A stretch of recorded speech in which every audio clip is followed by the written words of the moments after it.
Natchez. Natchez, Mississippi.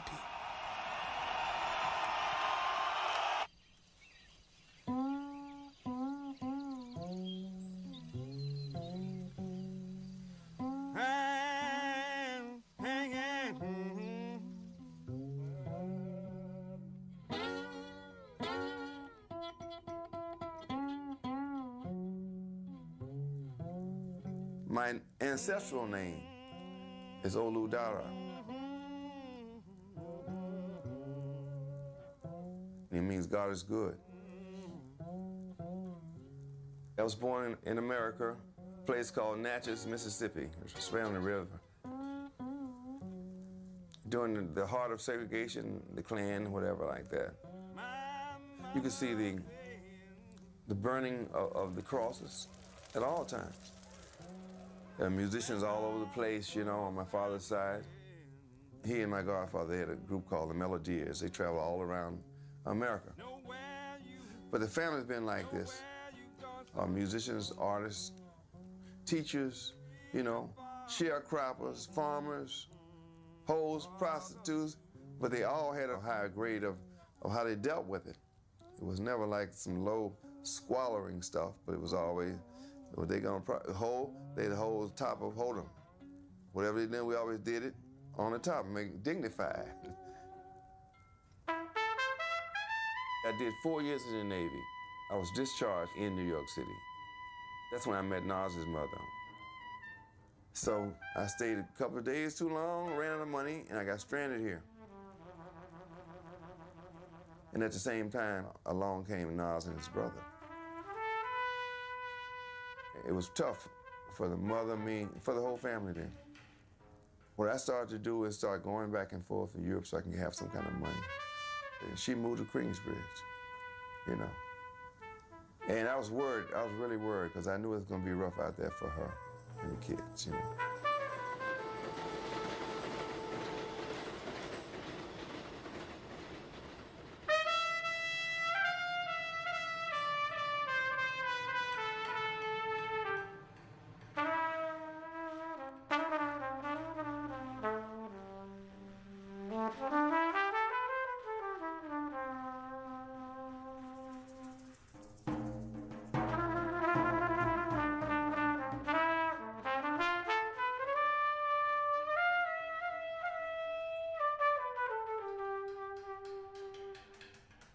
In the 70s, you had mothers and fathers. In the 80s, you had a lot of single mothers. In the 90s, you had people being raised by their grandmothers. Historically speaking, you got to keep in mind the GI Bill was a bill in which persons had access to education, credit, to gain access to houses so you could live in suburbs away from the city. So black folk received very little of the GI Bill money in terms of housing, only 2.1%. That's why you could create a white middle class with black folk gaining no access to it. And then they create these housing projects that go all the way up to pack folk in like sardines. Down with hovels, down with disease, down with crime, down with firecraft. Let in the sun, let in the sky. A new day is dawning, a new life, a new America. Thank you, Mayor LaGuardia. Historically, they were built for working class families, no matter what color. But because the color line is so thick in America, once black folk made their way from the South into the cities and began to, in significant numbers, fill up the projects, you got white flight. And that white flight resulted in a withdrawal of money and wealth from the city.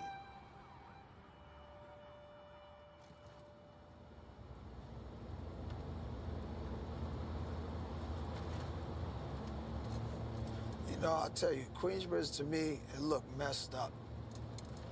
It looked like a buried diamond. I had a chance to have a childhood for at least a little bit, you know, and then, you know, I felt like I had to become a man early to deal with my environment. So I saw the difference early on, what type of parents I came from. Good people. Then I go from that institution to Oakwood University, who was doing the same thing. Best choir in the world when my mother and father were there from 1976 to 1980. Best gospel chorus in the world, the Way Back When Chorale. Anthony Wiggins created the Way Back When Chorale before Take Six, before Special Blend, before Dynamic Praise, before any of the groups that y'all know out of there. The Way Back When Chorale started it all. Outside of the Aeolians, the Way Back When Chorale started it all. So these are groups that are known all throughout the world. And then to leave those institutions because people at those institutions either didn't know how to know the business industry or how to launch and create record labels and create film studios and create marketing companies and create distribution companies and create live event or live outdoor events. They just knew how to do one thing: sing, do skits. So then when I heard about Full Sail University, I said I could go to Full Sail University and then package and brand and take to the world all of this stuff that we've already been taking to the world. And then my family can hand down generational wealth for generation after generation after generation just on making the content that we've been creating as a family on a world stage since my mother in the 60s. So on Thursday, the 20th of June, I'm going back home. It's a homecoming.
Something told me it was over. Yeah. When I saw you and her talking, something deep down in my soul said, cry, girl. When I saw you and that girl walking around, ooh, I would rather go blind, boy, than to see you walk away from me, child. No. Ooh, so you see, I love you so much that I don't want to watch you leave me, baby. Most of all, I just don't want to be free now. Ooh, ooh, I was just sitting here thinking of your kiss and your warm embrace, yeah. When a reflection in a glass that I held to my lips now, baby, revealed these tears that are on my face. Ooh, and baby, I'd rather be blind, boy, than to see you walk away from me. And baby, I'd rather be blind, boy, than to see you walk away from me. Hey, and baby, I'd rather be blind, boy, hey, than to see you walk away from me.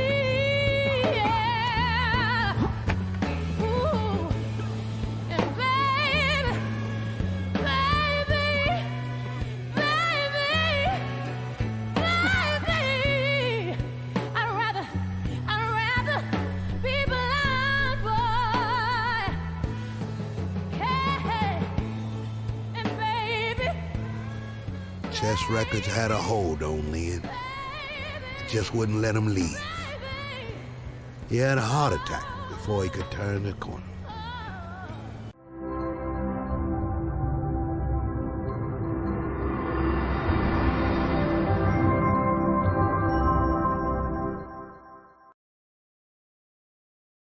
My name is Mr. Sam, and I'm the gaming facilitator here at Full Sail Labs. During Game Design Camp, we focus a lot on hard tech skills, like creating two-dimensional pixel art or writing code or designing levels, but it's also important to focus on soft skills like communication or problem solving. Game development doesn't always go well.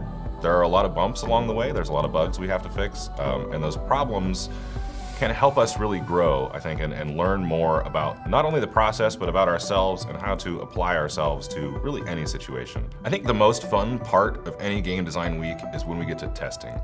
It's important to play games if you want to make games. You have to understand that they work correctly. You have to test every single situation that you can. You have to play your levels to make sure that they're fun, the challenge is appropriate, you can complete them. And so when the kids get to test each other's games, there is just this vibe of excitement in the room that is like unmatched throughout the rest of the week. They're going around and seeing each other's games and understanding things that the other students have maybe picked up on that maybe they have not, and then they can take that knowledge back to their own games. Or maybe there's a problem in their game that they hadn't seen before, and that collaboration and communication and working together is really kind of magical. Everybody here is a gamer. Everybody here shares some similar passions to you. Maybe they have a totally different family background, or maybe they come from somewhere different, or maybe they don't even like the same type of games. But everybody who comes to a game development camp can connect on some fundamental level. Like, we are surrounded by our people, which is not always the case for gamers, but here we're in our own environment. We get to do exactly what we want to do, really explore and expand our creative possibilities, and it's always so exciting to see what the kids come up with.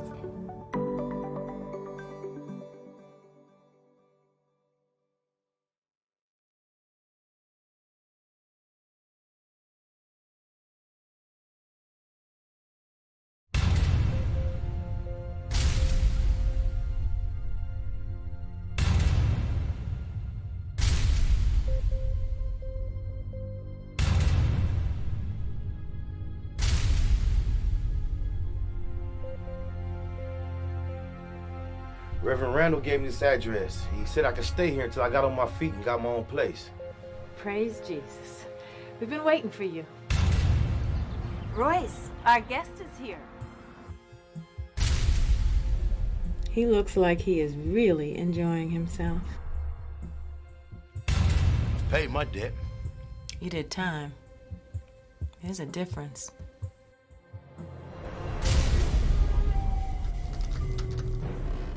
What are you looking for?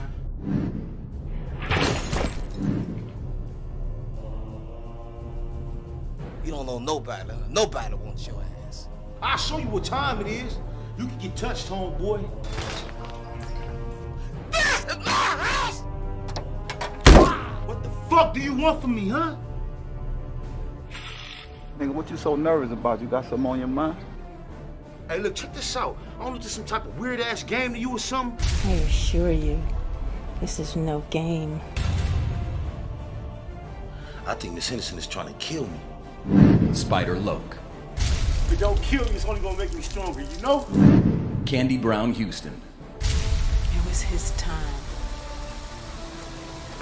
Everybody has a time. Ernest Thomas. Your eyes may glitter, your teeth may grit, but none of my wife's pussy will you get. And Master P. Look like parole turned out to be a fucking death sentence, huh? She's with me. What do you mean she's with you? No! No!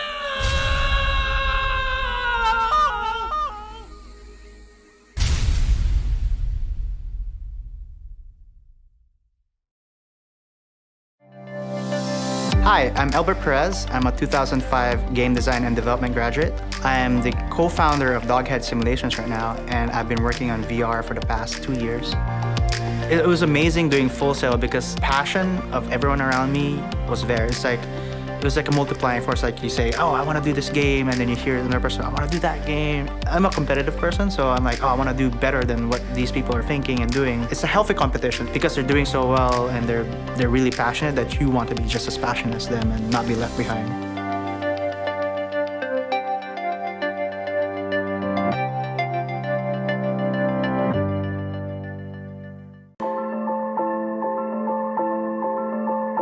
These 6 men were convicted of murder as teens in the 80s and 90s, so they've never even used smartphones.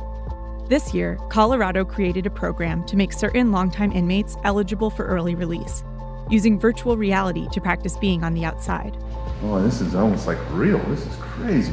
Vice News visited the class as the inmates used VR for the first time.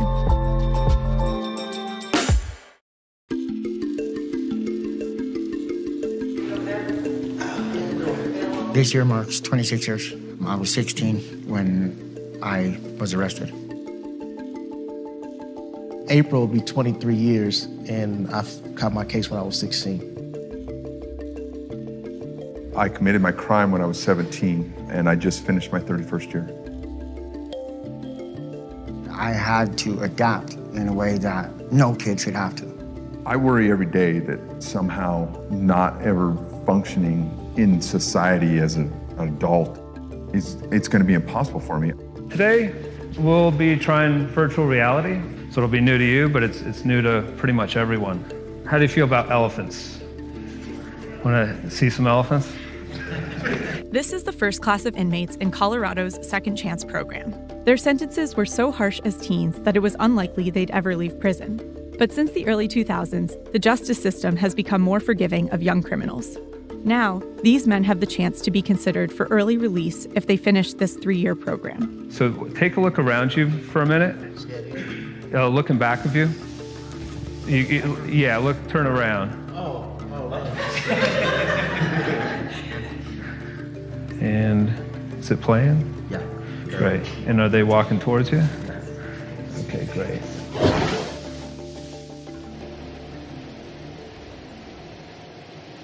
Did you feel like you were there? My stomach is turning. Yeah. Sorry about that. That wasn't cool. I wasn't expecting that. The classes teach them money management and computer skills, but this is the program's main attraction. 360-degree videos get the inmates comfortable with the headsets and show them how much the world has changed. Why don't we try self-checkout? Now I'm going to show you how to check out of a grocery store and pay for the groceries you're buying using self-checkout. And the store trusts the people like that? Yeah, they do. You know, there's often sometimes someone standing around, but by and large, yeah. You will scan and bag your groceries yourself. Unless you need help, there's no store employee involved. What'd you think? That was amazing. It's like you're in there. I didn't know there was that much trust in the world, but that you can check out your own stuff. But I could stay on one of them things all day. It's just a way different world than the world I remember. It was in some ways depressing how much of the world that you've missed, you know, after a quarter century, you know, has gone by. It's a different planet. Yeah, I would not recognize that as a grocery store. No.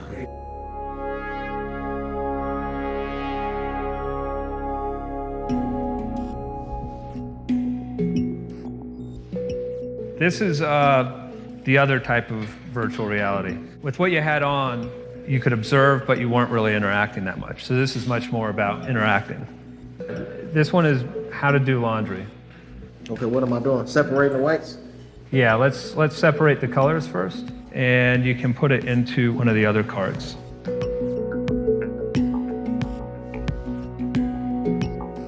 Oh, damn. That's okay. But once they're done, you can put them in the dryer.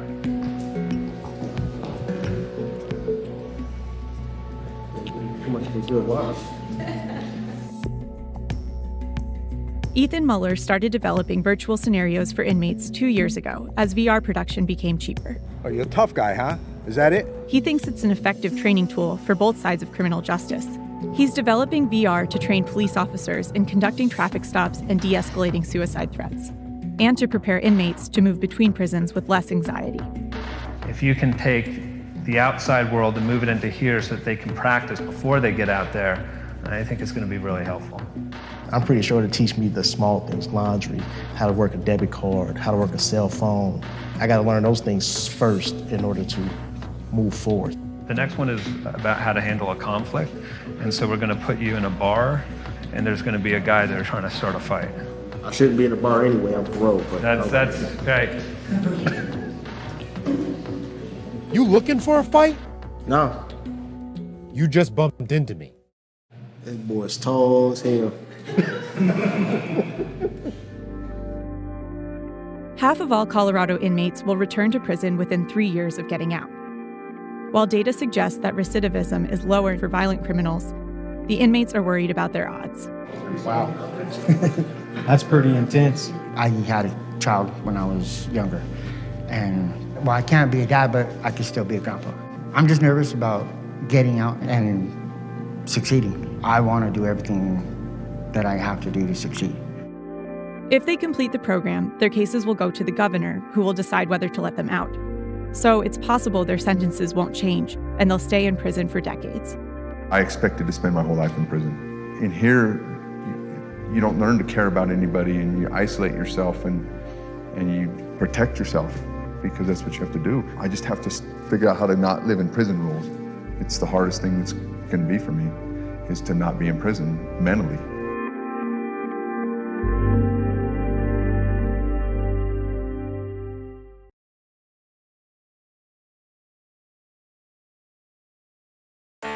One of my very first jobs was in stagecraft, in theater. Anything that happens live in real time in front of hundreds of people, has to be right. I think that early career in theater really helped me kind of understand the kind of things that I want to do. What did I enjoy doing? I looked around a lot for a school that was more dedicated to craft. That's what excited me about Full-Sail. It's a place where if you have the desire to craft something, to be excited about making things, that they will give you the tools to explore that. I didn't know anybody in Florida, I didn't really have anything to do in Florida, so I did a lot of stuff at school. Mike Cioni and Ian Bernavec, who are two very good friends, they got a little interview, a little article in Post magazine that I'd read while I was at Full-Sail in my apartment. I decided, well, you know what, I'm gonna give this Mike Cioni a call. We talked for like 2 hours, but at the end of that, we kind of came away with this idea of, you know what, if we were to take all of this commodity off-the-shelf hardware, we could probably do this for people, and we could probably charge them some money. There was this entire community of independent filmmakers that sort of had nowhere to rest. A big post house was going to charge them way too much money, and they didn't have the resources or the skills to finish something for, Sundance or whatever on their own. We put together a place called Plaster City, Digital Post. As it turns out, it was wildly successful. We grew to the point where we're pretty much a post house, a boutique sort of level post house. Michael and I had been doing a lot of work for HBO at Plaster City. We knew everyone at HBO quite well. This show, Game of Thrones, came along that was going to shoot in Northern Ireland because the locations are absolutely amazing, but it was basically impossible to shoot film there. Budgetarily, logistically, it would just be impossible. HBO needed to figure out a way to maintain the visual language, the hallmark that is an HBO show, but transition that into the world of digital photography. They were looking for someone who knew a little bit about digital cameras, who knew a little bit about production, who knew a little bit about post, and the other guy wasn't available, so they called me. I'm very lucky to work at HBO. Very lucky to be able to work on some of the most iconic television, like Game of Thrones, Westworld. I've worked on shows like The Newsroom, and I also currently work on Sesame Street, so I have a very diverse portfolio.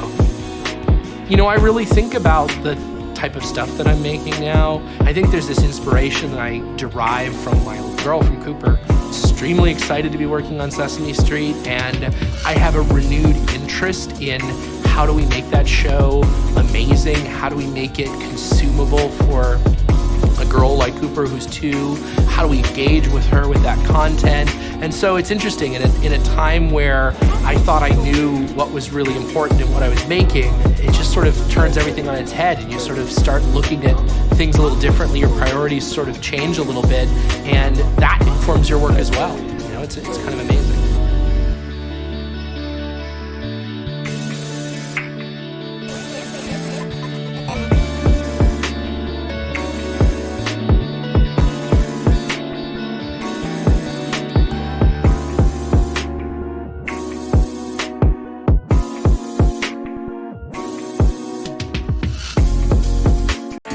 One of my very first jobs was in stagecraft, in theater. Anything that happens live in real time in front of hundreds of people, has to be right. I think that early career in theater really helped me kind of understand the kind of things that I want to do. What did I enjoy doing? I looked around a lot for a school that was more dedicated to craft. That's what excited me about Wholesale. It's a place where if you have the desire to craft something, to be excited about making things, that they will give you the tools to explore that. I didn't know anybody in Florida, I didn't really have anything to do in Florida, so I did a lot of stuff at school. Mike Cioni and Bert Beck, who are two very good friends, they got a little interview, a little article in Post Magazine that I'd read while I was at Wholesale in my apartment. I decided, well, I'm going to give this Mike Cioni a call. We talked for like 2 hours, but at the end of that, we kind of came away with this idea of, if we were to take all of this commodity off-the-shelf hardware, we could probably do this for people, and we could probably charge them some money. There was this entire community of independent filmmakers that sort of had nowhere to rest. A big post house was going to charge them way too much money, and they didn't have the resources or the skills to finish something for Sundance or whatever on their own. We put together a place called Plaster City, Digital Post. As it turns out, it was wildly successful. We grew to the point where we were pretty much a post house, a boutique sort of level post house. Michael and I had been doing a lot of work for HBO at Plaster City. We knew everyone at HBO quite well. This show, Game of Thrones, came along that was going to shoot in Northern Ireland because the locations are absolutely amazing, but it was basically impossible to shoot film there. Budgetarily, logistically, it would just be impossible. HBO needed to figure out a way to maintain the visual language, the hallmark that is an HBO show, but transition that into the world of digital photography. They were looking for someone who knew a little bit about digital cameras, who knew a little bit about production, who knew a little bit about post, and the other guy wasn't available, so they called me. I'm very lucky to work at HBO. Very lucky to be able to work on some of the most iconic television, like Game of Thrones, Westworld. I've worked on shows like The Newsroom, and I also currently work on Sesame Street, so I have a very diverse portfolio. I really think about the type of stuff that I'm making now. I think there's this inspiration I derive from my girl, Cooper. Extremely excited to be working on Sesame Street, and I have a renewed interest in how do we make that show amazing? How do we make it consumable for a girl like Cooper who's 2? How do we engage with her with that content? And so it's interesting, in a time where I thought I knew what was really important in what I was making, it just sort of turns everything on its head, and you sort of start looking at things a little differently. Your priorities sort of change a little bit, and that informs your work as well. And it's kind of amazing.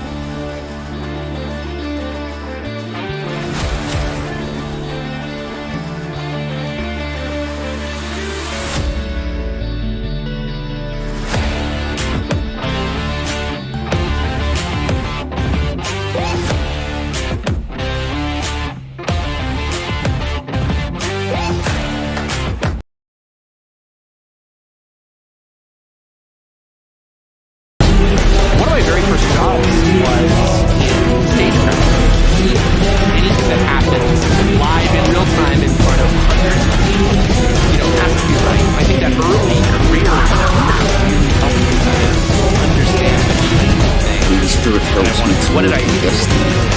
I looked around, keeps my feet safe in the right path. School that was more dedicated to craft. That's what's exciting me about this. It's a place where if you have the desire to craft something, excited about making it, they need the tools for that. I didn't know anybody before I did do for it. I did a lot of stuff.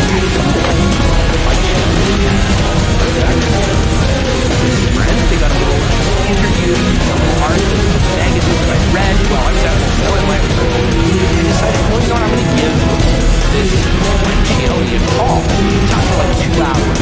I ended up came away with this idea of, you know what, if we were all this commodity off-the-shelf hardware, we could probably do this for people, and we could probably charge them some money.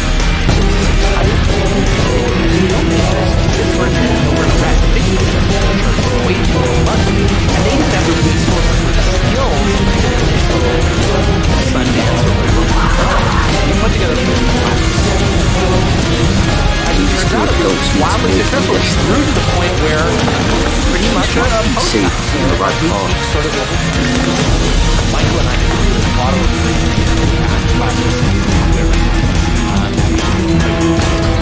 this show, Game of Thrones, came that is going to shoot in Northern Ireland because the locations are absolutely amazing. But it was basically impossible to shoot.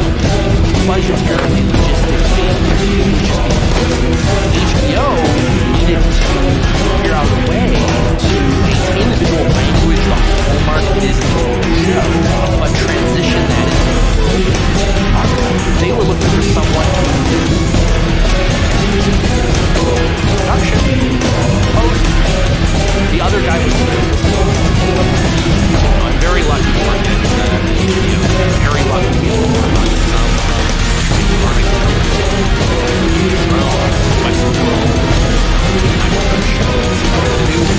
and I also currently work on like a very diverse portfolio. I really think about the spirit helps me to live my destiny.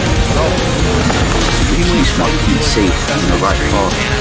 I had a interest in how to make that show amazing, how to make it suitable for a girl like her, how to engage with her with that content. And so it's interesting in a time where I thought I knew what was really important in what I was making, it just sort of turned everything on its head, and I sort of started looking at things a little differently. Your priorities sort of changed a little bit, and that's what your work is all about.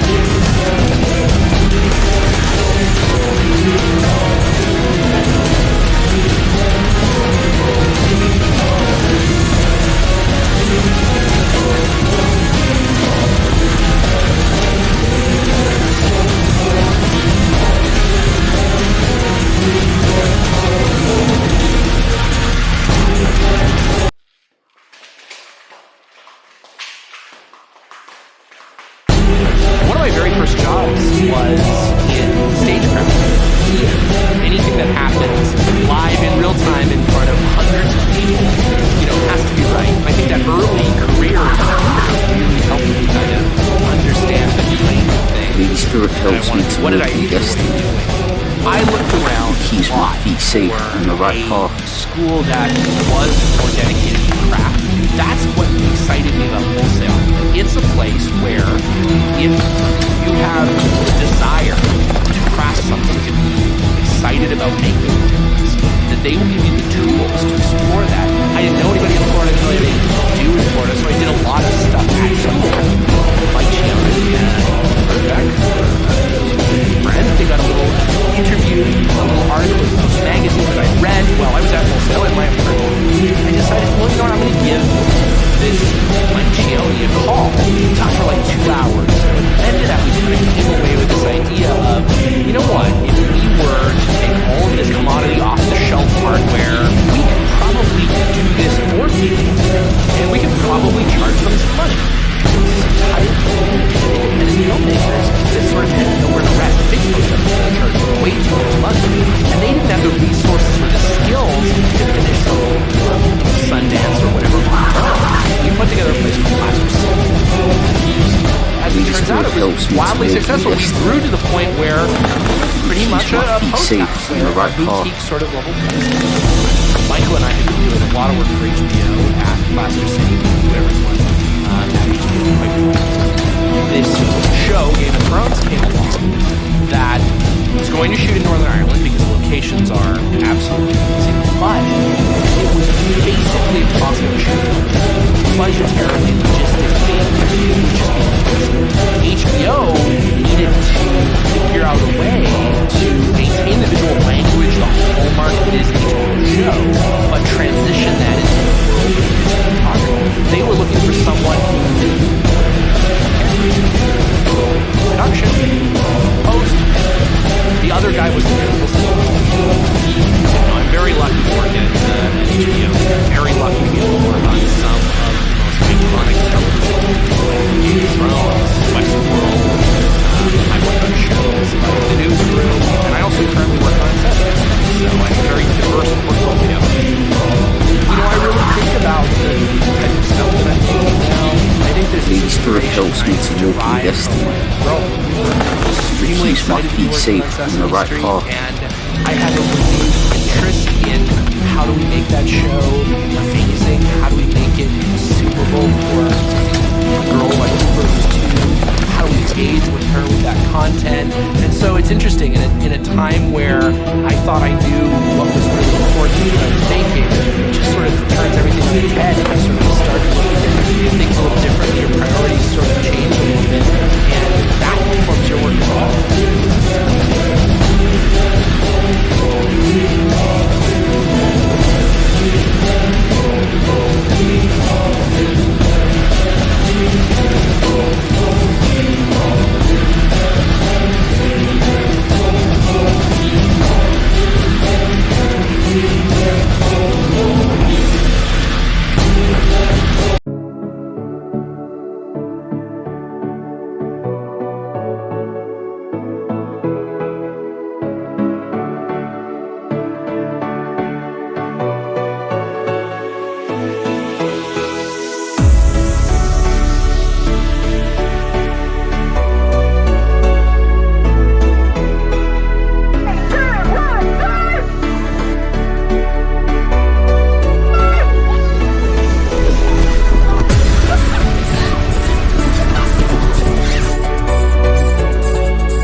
Down, mate.